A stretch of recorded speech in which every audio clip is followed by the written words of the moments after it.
명백한 집시법 위반이죠. 집회뿐만 아니라 시위까지 한 거거든요. 제가 민주당이나 진보정당들하고 집회나 행진 많이 했지만 얼마나 철저히 집회 신고하는지 몰라요. 왜냐하면 길밀을 주지 않기 위해서. 어찌됐든 공당이잖아요. 공당이 그런 짓을 해서는 안 되는 거예요. 준법 정신을 공당은 또 해야 되는 거고, 윤어게인 세력들도 요즘은 집회 신고를 하는데 윤어게인보다 못한 집단은 잘 나간 거예요. 집회 신고할 신경도 안 썼던 거죠. 신고도 안 하고 저 일을 벌린 데다가 윤어게인 쫄쫄쫄 쫓아가서 대통령님 해외 순방 나가 계시는데 청와대 앞으로 가서 뭘 하겠다는 건지도 웃기고, 그 사이에 또 국민의힘이 비어 있잖아요. 거기 또 어제 압수수색 들어갔어요, 어제. 장동영 입장에서는 정말 뭐 운수가 뭐가 안 풀려도 무지하게 안 풀리는.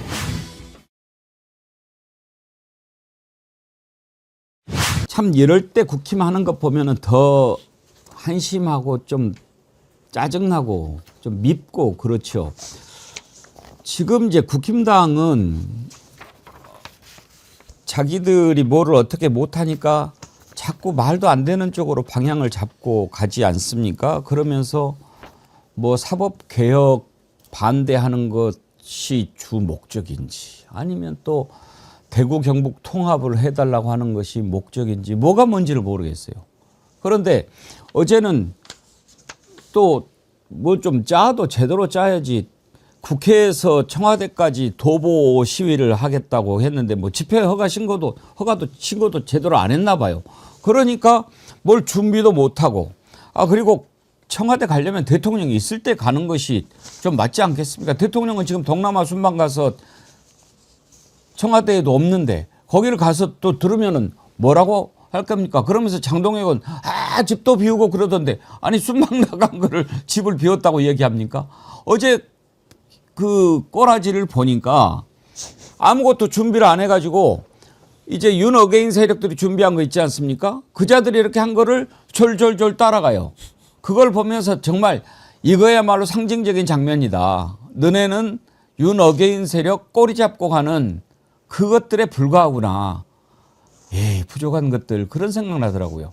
어제는 아무것도 준비를 못 해가지고 구호도 못하고, 원래 이 집회 신고 안 하면 그걸 못 들게 돼 있습니까? 뭐 구호도 못하고? 그런데 저렇게 해도 집시법으로 처벌해야 되는 거 아니냐는 얘기도 나옵니다. 왜냐하면 아예 자체가 안 되니까. 네, 말을 하지 않는다고 해서 집회가 아니다라는 그런 판시나 어떤 규정은 있지는 않고요.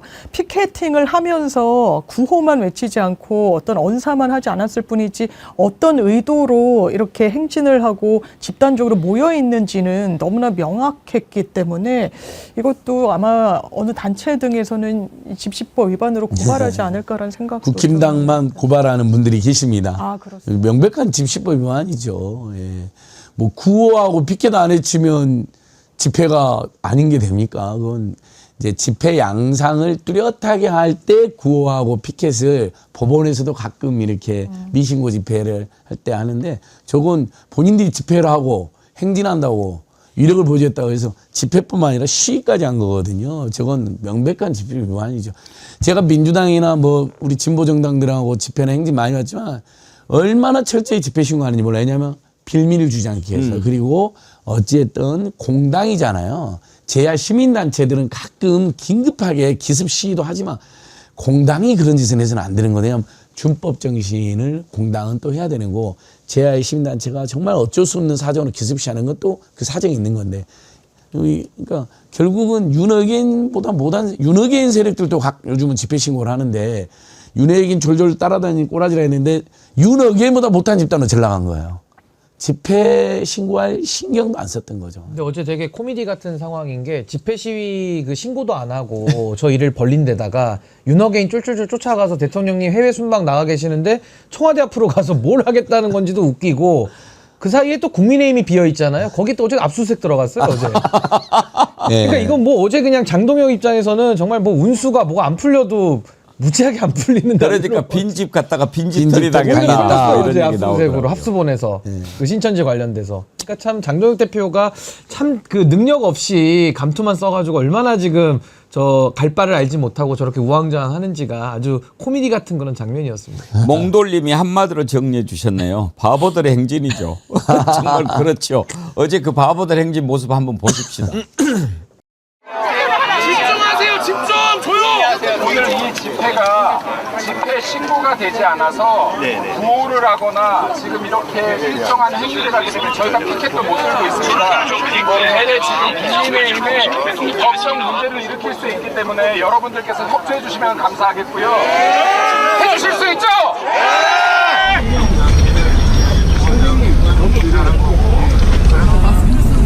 예, 마스크 쓰시고 다시 출발하실 거예요. 반dik 좀 벌려주세요. 지금 저건요 당이 무너졌다는 것을 보여주는 거예요. 실이 보여주는 겁니다. 상징적인 장면. 예. 뭐 신고해야 그런 건 당직자들이 기본적으로 하는 거 아닙니까? 아니 이제 국민의힘도 분리해서 봐야 되는 게 그 당에 있는 사무처 당직자들은 법에 의해서 보호되는 분들이고 뭐 사실 공무원들하고 되게 유사해요. 그렇죠. 그분들은 뭐 위에 공채도 하고, 지도부가 예. 바뀌어도 100명 100명은 안 이제 잘릴 수도 없는 아예 그냥 당의 붙박이 직원들인데 굉장히 유능하거든요. 그 사무처 직원들은. 저거를 몰랐을 일도 없고 안 할 수가 없는데 뭔가 지금 지도부가 엉망진창이다 보니까 뭐 사무총장도 엉망일 거고 지휘가 안 될 거고 하다 보니 이게 지금 누가 챙길 수 없는 그러니까 지도부 와해가 저런 유능한 사무처 조직을 가지고도 저런 엉뚱한 일을 벌리고 있는 아주 그 상징적인 장면 아닌가 싶습니다. 그러니까 저런 상황에서 무슨 이야기를 한들 얼마나 들리겠습니까? 공허할 뿐이죠. 요즘에 장동혁 얘기하는 거 보면은 무슨 얘기를 하는지도 잘 모르겠는데 어제는 뭐 이재명 독재공화국 이런 표현을 하던데 혹시 준비됐나요? 한번 들어봅시다. 자유민주주의 헌정 질서를 지키기 위한 그 첫 번째 관문이 지방선거 승리라고 생각합니다. 여러분께서 지키고 싶은 것들을 지키고자 한다면 이번 지방선거에서 반드시 승리해야 합니다. 모든 국민들과 함께 자유헌정 질서를 수호하기 위해서 싸움을 시작하려 합니다. 이재명 대통령께 강력하게 경고합니다. 장기 독재의 꿈을 버리고 사법 파괴 3법에 대해서 거부권을 행사해야 할 것입니다. 저는 뭐 별로 할 얘기가 없고 두에토님이 슈퍼챗 보내시면서 이렇게 글 보내셨네요. 내란당 보령 서천 약장수 장동혁 씨 집 언제 팔 거요? 팔 거유. 장애투쟁 참여할 시간에 공인중개사 한 번 더 찾아가요. 남자가 한 입 가지고 두 말하면 그게 사네요. 맞습니다. 제가 앵커님 마침 이걸 준비해왔네요. 제가 장동혁 진짜 재산 신고 서류를 그 국토위 정준호원이랑 분석을 다시 했어요. 전국 곳곳에 건물만 있었지. 그리고 전세권이 따로 설정됐어요. 그러니까 전세권은 보통 우리가 사는데 전세금 보호하러 설정하잖아요. 그러니까 실제 거기는 이용하고 있을 가능성이 높죠. 그러니까 건물, 그 외에 건물이 6채, 토지는 11곳인데 12곳이 있어요. 전국 곳곳에. 전형적인 부동산 투기꾼입니다. 당진서산 고속도로 종점에 땅을 3필지를 사놨습니다. 자기 고향도 아니고 자기 지역구도 아니에요. 서산에. 고향은 보령이고 지역구는 서천 보령이거든요. 근데 그것도 문제 없다면서 팔았다 그랬는데 누구한테 얼마에 팔았는지 아직도 공개를 안 해요. 그 다음에 재밌는 게 대통령이 이제 그렇게 정말 모범적으로 집을 저렴하게 내놓지 않았습니까?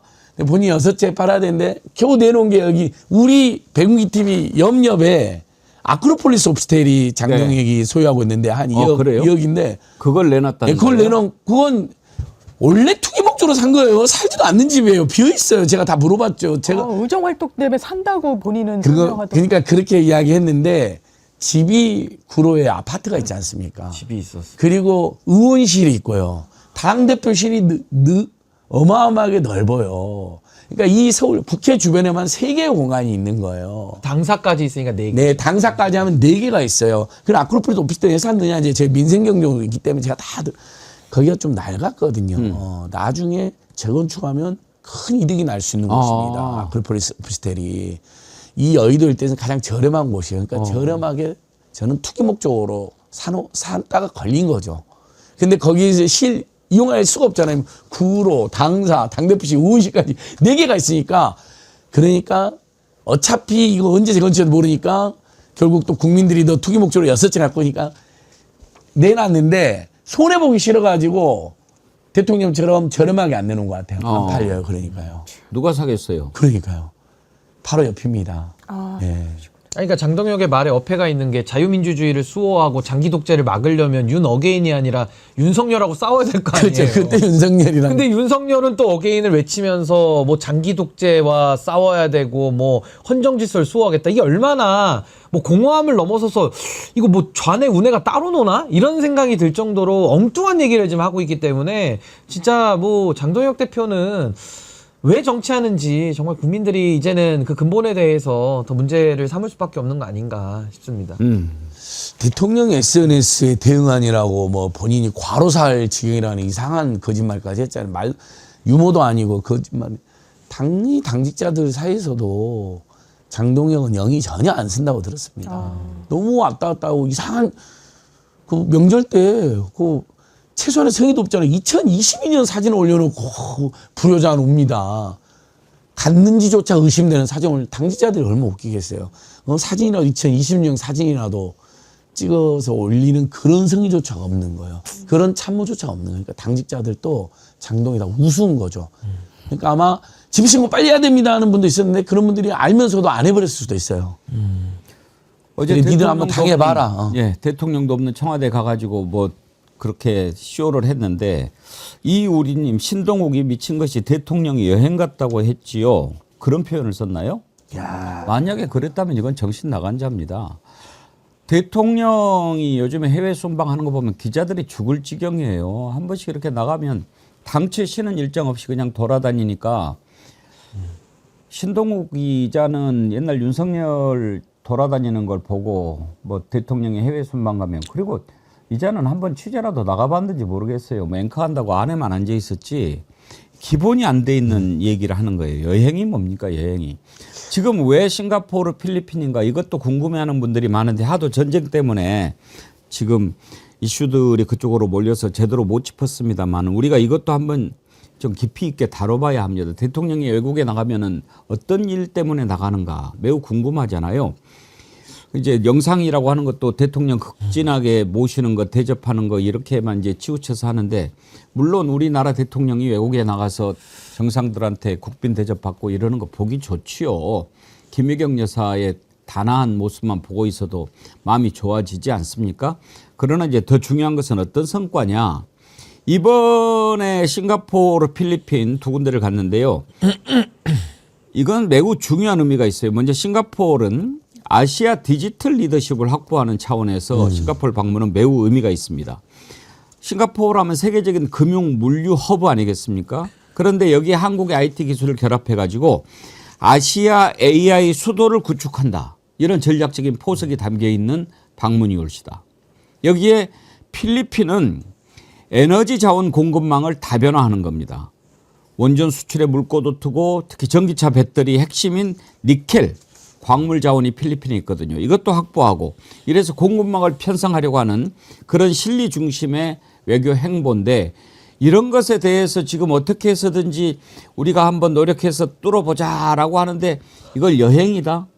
그렇게, 그러니까 제가 이런 생각이 들어요. 제가 국민의힘에 계신 분이 장동혁 대표를 칭하면서 지금 정치 아마추어가 정치 전문가랑 싸우고 있고 그러니까 계속 패배한다는 취지로 얘기한 거예요. 누가 봐도 아마추어 같은 거고요. 국민의힘은 비난을 위한 비난, 그냥 공세를 위한 공세에 함몰돼 있다. 그냥 민주당 욕해가지고 얻는 정치적 반사이익으로 정치를 최근에 들어서는 쭉 해오다 보니까 본인들이 대안 세력이 될 수 있다는 걸 국민들한테 전혀 설득하고 있지 못한 거예요. 그러니까 갈팡질팡하는 거죠. TK 통합법도 왜 통과시켜주지 않느냐. 본인들이 이중잣대로 충남대전은 그럼 왜 안 됩니까? 그러면서 이거 입법 과정이 있고 국회에서 논의를 해야 되는데 장외 투쟁을 하겠다는 거예요. 앞뒤가 하나도 맞지 않고 그리고 오로지 본인들의 텃밭에서의 어떤 이해관계, 셈법 이러면 정치 결사치로의 의미가 없는 거예요. 이미 사라지고 있다라고 평가 국민들이 내리고 계시다고 생각합니다. 지금 대미투자특별법도 사실은 매우 빨리 좀 서둘러야 할 그런 상황인데 국힘당 하고 있는 거 보면은 어느 정도 이렇게 여당을 공격하고 정부를 공격할 때 국민들이 그래 할만하다라고 해야지 지금 뭐 하는 것은 다 때만 쓰는 거 아닙니까? 지금 이제서 뒤늦게야 대구 경북 우리 통합해달라고 막 그렇게 난리를 치는데 그 진작했으면은 아주 수월하게 광주 전남 통합할 때 같이 될 거 아닙니까? 그런데 대전 충남은 또 안 되니까 같이 가지고 오라고 그렇게 하는 상황 아니에요? 송원석 얘기 한번 들어보시죠. 더불어민주당 측에서는 대전 충남 특별법과 같이 묶어서 처리를 해야 된다는 입장을 가지고 있는 것 같습니다. 오늘 중에 이 법이 통과되지 않는다면 사실상 대구 경북 행정통합은 이번에 사실상 무산되는 거나 마찬가지이고 이는 지역 주민들을 매우 힘들게 하는 상황이 된다고 봅니다. 추미애 법사위원장이 법사위를 열지 않는 것은 그야말로 전적으로 대구 경북 주민들을 우롱하면서 목리를 부리고 있다라고 해석할 수밖에 없습니다. 아니 저것도 참 말이 돼야죠. 저는 지금 민주당 그 원칙이 맞다고 봅니다. 만약에 대구 경북으로 해달라고 그래서 했다. 그럼 대전 충남만 안 되는 거잖아요. 네. 그럼 얼마나 이상해지겠습니까? 그건 안 되는 거예요. 이거는 같이 가져가기로 5국 3특이라고 전국에 이 지도를 완전히 재편하겠다는 큰 그림을 갖고 시작한 거고요. 충남 대전은 본인들이 먼저 지난해 한 8, 9월경부터 해야 된다라고 대표 입법 발의도 본인들이 했던 거고요.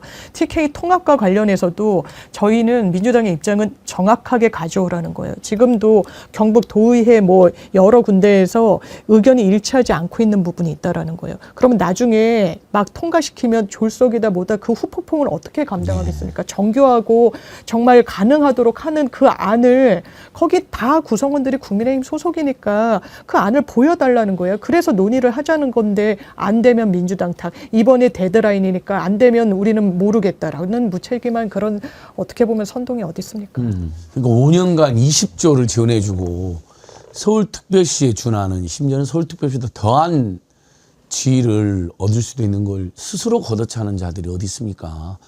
근데 당연히 집권 여당은 국정을 책임지 때문에 광주 전남 통합처럼 함께 하고 싶은 거죠. 그렇게 해서 대구 경북 대전 충남 그다음에 광주 전남 이렇게 가야 되니까 그 기회를 주는 거죠.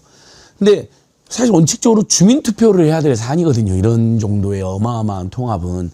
다만 주민투표를 안 한다는 전제는 뭐냐면 의회라든지 그 지역의 주민들을 대표하는 정치가나 행정가들이 만장일치에 거의 준하는 찬성이면 주민투표를 생략할 수 있는 정당성이 생기는 건데 장면에서 잘 지었는데 하자했던 자들이 갑자기 반대하고 규탄하고 국회 안에서 제가 봤는데 반대 데모를 해요. 엄청난 규모로. 그리고 막 의회들이 반대한다는 입장 이런 상태에서는 아무리 집권 여당이 20조, 30조를 더 주고 싶어도 이 상태에서는 법안을 처리할 수가 없는 거죠. 주민투표를 원칙적으로 해야 될 사안인데 주민투표를 생략하고 통합을 추진하는 건데 여기저기서 반대하고 규탄하고 안 된다라고 입장 내버리는데 어떻게 통합을 해요.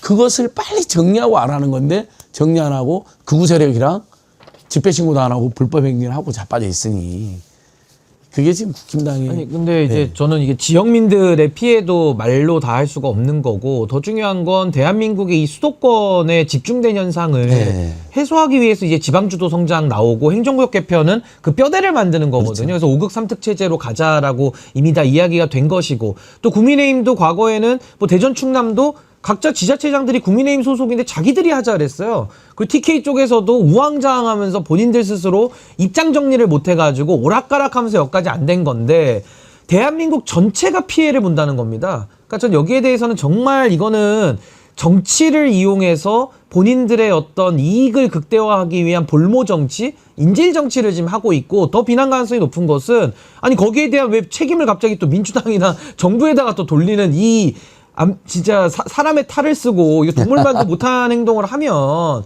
정말 국민들께서 그동안 다 지켜봐 오셨거든요. 그러니까 여기에 대해서 저렇게 뻔뻔하게 책임 전가까지 시키려고 하는 거를 보면은 아 이제 저 세력은 더 이상 이제 공적인 역할과 책임을 맡겨서는 안 되겠다. 저 그런 생각이 들었습니다. 참 국힘당을 다루기도 그렇고 안 다루기도 그렇고 그런데 제가 궁금한 것은 지난번에 17 나왔잖아요. 네. 어디까지 떨어질까 나는 그게 제일 궁금해요. 이런 대구 경북 통합, 대전 충남 통합조차도 못해낸 정당이니까 더 떨어질 수도 있죠. 아니 자기들이 하자 그랬다가 안 됐다고 하면서 또 민주당의 책임을 그러니까요. 뒤집어 씌우고 있으니까 이거는 뭐 비난을 받아도 이거 곱빼기로 지금 받아야 되는 상황 아니냐. 진짜 그리고 신동욱가 아까 앵커님 말씀 신동욱이가 정말 여행이라고 해외여행 했어요? 갔냐라고 청와대 앞에서 발언했네요. 그러니까 미친 자들이죠. 필리핀 대통령이 공식 초대를 해서 정말 아시아는 우리가 미국과 유럽에만 의존할 수 없기 때문에 여자가 TV조선 앵커였었죠. 예. 그러면 TV조선 앵커 할 때 윤석열이 대통령이었을 거 아니에요. 아닌가? 윤석열 아마 대통령 뭐 비슷하게 겹칠 때가 있었을 예, 예. 겁니다. 예. 그때도 여행이라고 그랬나? 그때는 저런 자가 뭐. 찬양호 있었죠. 뭐 박근혜 찬양호 유명했었죠. 예. 그러니까 지지율이 한 10%로 더 떨어져야 되는데 아직도 무조건 지지하는 분들이 일부 남아 근데 나는 계시는데. 좀 신기한 게 이제 와가지고 뭐 윤어게인 당을 그대로 따를 것인지 그걸 입장을 밝혀라 또 그렇게 이야기를 했더라고. 그래서 예, 그 발언. 그 신동욱은 뭐 구동욱인가 이렇게. 그동안 아니 이거 그래서 무슨 저도 얘기예요? 좀 네. 무책임하고 어떻게 보면 조금 염치 없다라고 지금까지 생각해요. 내나 그 얘기했던 자가. 아니 내란 국면에서 본인이 그냥 최고위 아닌 수석 최고위원이었어요. 지도부 중에 핵심이고 방향 전환이나 이런 게 있으면 정말 정치적 책임감이 있으면 장동혁 대표를 설득하든지 거기에 대해서 같이 강성의 목소리를 내다가 지금 서울시장 후보군으로 유력하게 거론이 되니까 딱 표변한다. 이건 국민들이 다 알고 계시거든요. 거기에 대해서 본인의 과거에 대해서도 먼저 이야기하는 게 책임 있는 정치인 자세일 겁니다. 제가요. 이 언론인으로 있다가 정치인으로 가는 거 그거 자체를 좋아하지는 않지만 뭐 그렇다고 해서 막 비난하거나 예. 그렇지는 않습니다. 그런데요. 뭐든지 명분이 있고 내가 여기에 있는 것보다는 이 길을 가는 게 더 국민을 위해서 내가 살아있을 때 한 번 더 봉사할 수 있는 기회겠구나 해서 가는 거는 받아들일 수 있어요. 그런데 이런 자들이 하는 것을 보면은 윤석열하고 똑같은 거예요. 그게 출세고 권력이니까 그냥 가는 것일 뿐이에요. 그러니까 앵커 자리에 있으면서 그냥 온갖 그 답 좀 속된 말로 빨아주고 이렇게 해가지고 거기에 이제 딱 잘 보여가지고 야 그러면 너는 아무런 걱정 안 하는 비례보다도 더 좋다는 강남 줄게. 그래가지고 강남에 공천 받아가지고 거기에서 쭉쭉쭉쭉쭉 뭐 그것도 나름 또 그쪽 사람들은 맨날 또 TV조선 많이 볼 거 아닙니까? 얼굴도 알고 그래서 찍어줘. 그래서 또 최고위원까지 만들어줘. 이런 자가 무슨 언론인이고 무슨 정치인입니까?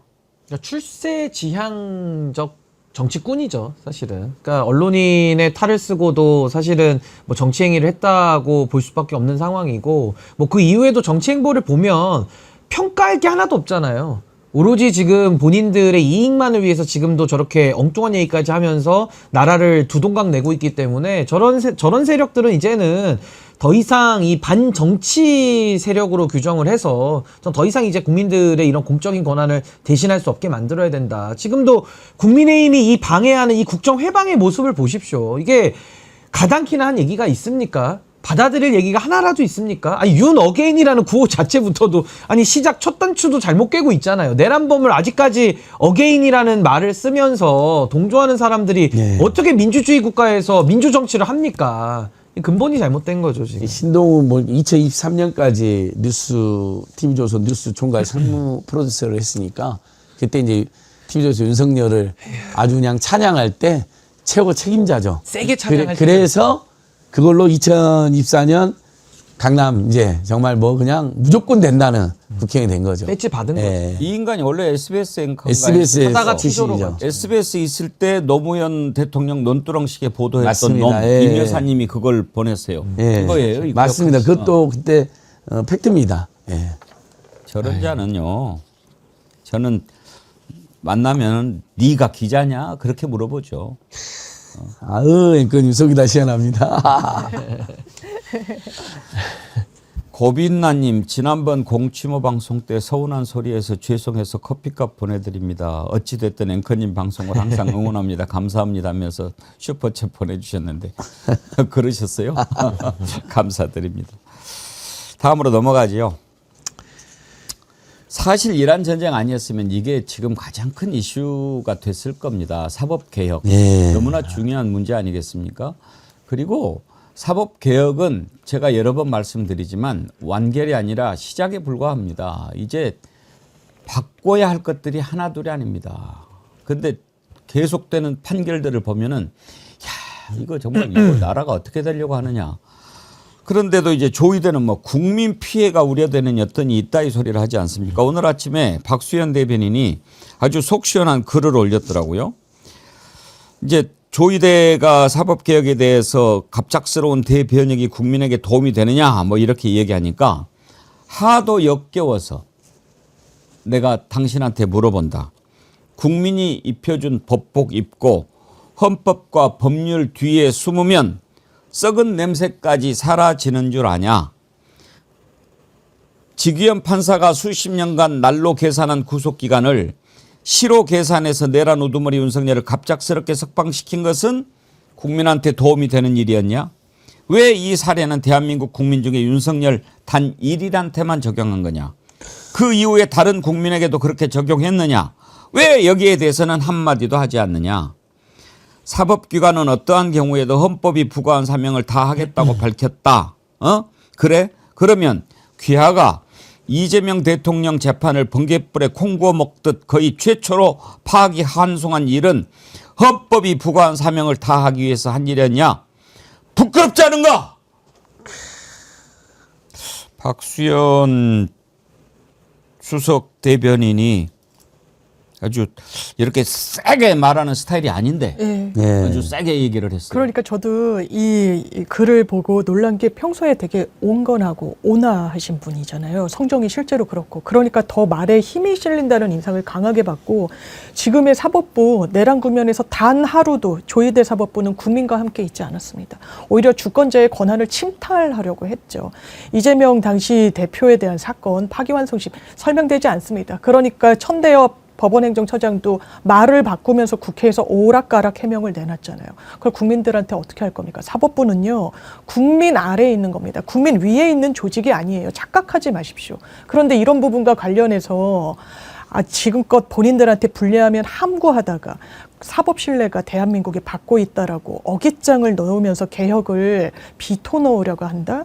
이거 국민들이 용서하지 않습니다. 이런 상황까지 사법부의 신뢰 하락을 가져온 건 조의대 사법부라는 점을 명심하시기 바랍니다.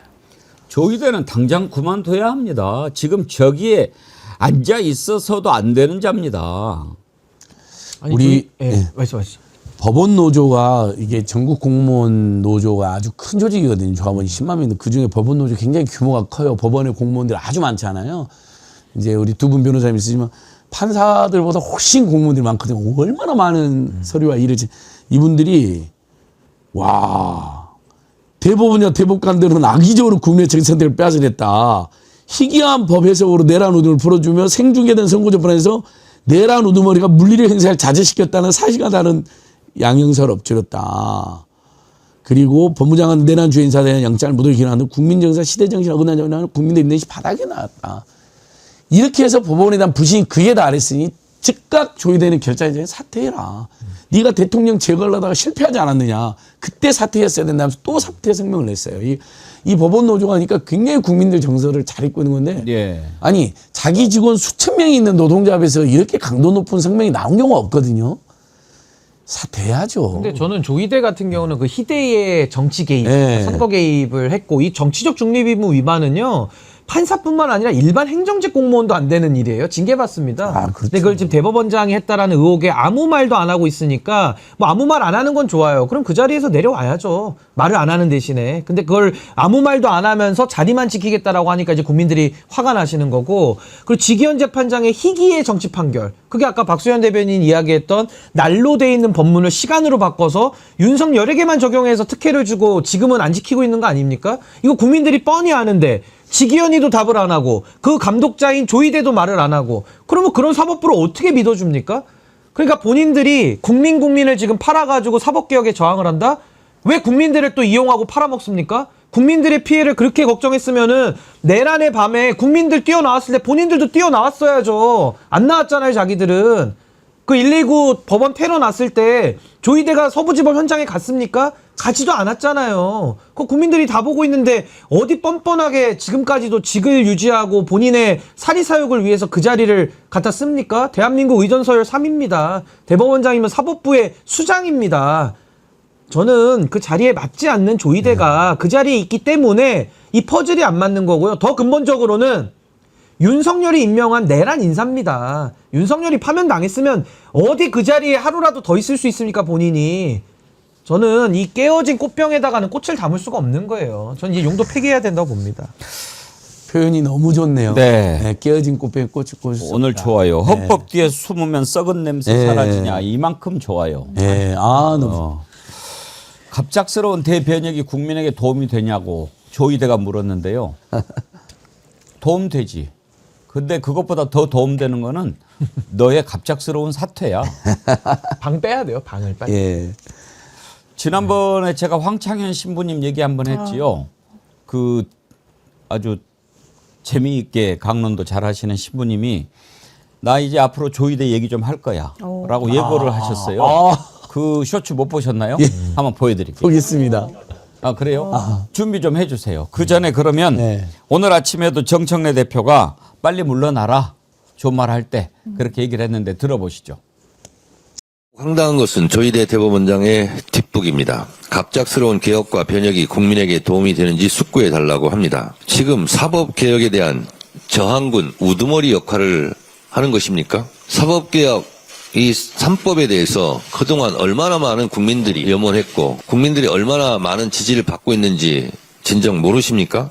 1년이 넘도록 사법개혁안을 다듬고 또 다듬었는데 그동안 대체 어디 가서 뭘 하다가 버스 떠난 뒤에 손을 들고 있습니까? 조이대 대법원장은 사법부 수장으로서 무능할 뿐만 아니라 무지할 뿐만 아니라 국민 정서에도 반하고 보고 있자니 도저히 이런 행태를 보기가 어렵습니다. 힘들어요. 사퇴도 적절한 타이밍이 있습니다. 거취를 표명하시기 바랍니다. 그렇죠. 사퇴도 타이밍이 있다. 정말 저게요. 좋은 말 할 때 안 물러나잖아요. 그럼 어떻게 되냐. 질질 끌려 나오는 거예요. 네. 질질 끌려 나올 타이밍도 놓치면 어떻게 되는지 아십니까? 돌멩이 맞아요. 그리고 그 이름 평생 더러운 역사 속에 네. 살아가게 되는 겁니다. 조희대. 맞습니다. 그러니까 희대의 정치 개입. 희대의 그렇죠. 예. 희대의 정치 예. 판사. 그 조이대가 이재명 대통령을 날리려고 그랬을 때 그때 일주일 동안 우리 뜻 있는 법조단체들하고 시민단체들이 그 아마 법원 관련 서명은 처음 있는 일인 것 같아요. 100만 명이 넘게 서명을 했잖아요. 그때 꺼려하니까. 어떻게 대통령 후보를 날리려고 하느냐. 정말 기록은 맞느냐. 그거 다 공개해라. 일주일 만에 100만 명이 넘는 서명을 했는데 그게 이제 뭐 오동현 변호사나 이성 변호사 이런 분들하고 저희들이 그때 작업했던 게 나는데 지금도 앵커님 시민들이 아직도 법원 앞에 매주 수천 명이 모여서 법비들을 응징하자. 사실 우리 국민들이 옛날에 법비란 말을 안 썼거든요. 그냥 개검찰 뭐 이렇게 하긴 했어. 근데 판사까지 묶어가지고 그냥 정치검찰, 법비란 말이 나와버린. 일제시대의 비적 같은 놈들이라는 거거든요. 맨날 양민들 학살하고 수탈하는 이런 표현까지 나왔으면요. 석고대죄해야 됩니다. 법원 노조도 이분들도 사법개혁 3법에 대해서는 판사들하고 의견이 비슷할 거예요. 근데 이분들도 입장이 뭐냐면 아까 조이대 사퇴라는데 자세히 읽으니까 입장이 이거예요. 그건 수용을 하고 왜냐하면 이건 조이대는 진짜 거짓말하는데 이게 갑작스러운 법이 아니에요. 제가 참여했는데 20년 했는데 참여했는데 제가 1999년 들어갈 때부터 재판소원 필요하다, 대법관 증언 필요하다. 이거 제가 그때부터 기억이 나고 물론 일부 부작용 저도 있었다고 생각합니다. 그러니까 법원 노조는 수용해서 빨리 부작용을 최소화하고 악용하는 사례를 차단하는 그걸 하자고 논의를 하는 거. 조이대는데 그 전혀 준비를 안 하고 있죠. 아니 근데 이거는 어려울 문제가 아닌 게 우리가 이제 귀책 사유라고 하잖아요. 결자 해지. 그러니까 원인 제공자가 빨리 빠져야지 결과가 되는 겁니다. 아니 몸에 뭐 예를 들어 안 좋은 뭐가 있다. 빨리 제거를 해야 몸이 회복이 되죠. 지금 조이대는 이 사법부에 있어서는 가장 귀책 사유를 가지고 있고 법원의 불신을 만든 주체입니다. 몸뚱아리. 그 핵심입니다. 근데 본인이 그 자리를 박아 있으면서 개혁을 운운하고 국민들의 피해를 운운하는 것 자체가 국민들에게 고통이에요. 그렇죠. 그러니까 본인이 월급을 무슨 지금 제가 험한 말 나올 것 같은데 참겠습니다. 자, 무슨 얼굴로 자기가 월급을 받아갑니까? 지금 대한민국 세금으로 그 자리에서 단 하루 1분 1초도 대법원에 청사 앞에도 가면 안 되는 사람이에요. 지금 조이대는. 구경의 차원님, 존경의 대상들이었는데 어쩌다가 개쓰레기 취급을 받게 됐나. 정말 그렇습니다. 우리야 뭐 세속에 이렇게 막 그 부대끼며 사는 사람들이니까 그렇다고 치지만 신부님께서도 조이대를 가지고 이야기를 하는데 희대를 가지고 이야기하더라고요. 시작을 도요토미 히데요시로 시작을 해요. 황창현 신부 발언 준비됐는데 한번 보시죠. 네, 2월 28일입니다. 이제 2월달 마지막 날입니다. 요즘 우리나라 사법부가 아주 정말로 가관입니다. 눈 뜨고 바라볼 수 없는 상황입니다. 도요토미 히데요시는 1592년 임진 왜란을 일으키죠. 그런데 전쟁이 잘 진행되지 않다가 도요토미 히데요시는 조선인의 머리 대신 코와 귀를 베어서 소금에 절여가지고 오라는 잔혹한 명령을 내리죠. 현재 일본 교토에 13만 명의 코와 귀가 이렇게 묻혀 있다라는 걸로 알려져 있습니다. 또 전쟁이 자꾸 이순신 장군이 교착 상태에 들어가니까 조선인 하나하나를 죽여 나라를 비우라고 그랬어요. 나라를. 그래서 군인뿐만 아니라 부녀자, 아이까지 무차별적으로 살해를 했습니다. 또 히데스쿠 사건이라고 그래서 자신의 친아들 히데요리가 태어나니까 후계자였던 조카 도요토미 히데스쿠 모반 혐의에서 할복을 시켜 그리고 그 가족들 39명을 처형하는 잔인함을 보이죠. 요즘 조이대 그 대법관을 보면서 자꾸 도요토미 히데요시가 생각이 나요. 요즘 우리 대법원장 조희대 씨를 보면은 2017년에 40대 연핵사 기획사 대표가 10대 여성을 성폭행합니다. 1심, 2심 다 12년, 9년 형이 결정이 됐어요. 근데 대법원에서 조희대 그때 재판장이 무죄로 파기환송을 해버렸어요. 이해할 수 없는 판결이 그때부터 계속 있었습니다. 앞으로 계속 조이대 대법원장에 대해서 말씀을 드리겠습니다. 법이 서야지 나라가 씁니다. 제가 구약성서에서 수도 없이 예언자들을 통해서 법을 똑바로 세워야지 하느님의 정의가 쓴다라는 이야기를 지금 성서에 찾고 있습니다. 지금부터는 조희대 대법원장에 대해서 또 우리나라 사법부에 대해서 언급을 하도록 하겠습니다. 옳고 그름은 분명히 구분이 되어야 합니다. 지금 두 눈을 대한민국 국민들이 뜨고 있는데도 대한민국 국민 개돼지 취급하면서 판결하는 모습에 가만히 있을 수가 없습니다. 여긴 지금 제주도입니다. 네, 황창현 신부님 응원합니다. 예, 계속 옳고 그름 이야기해 주십시오.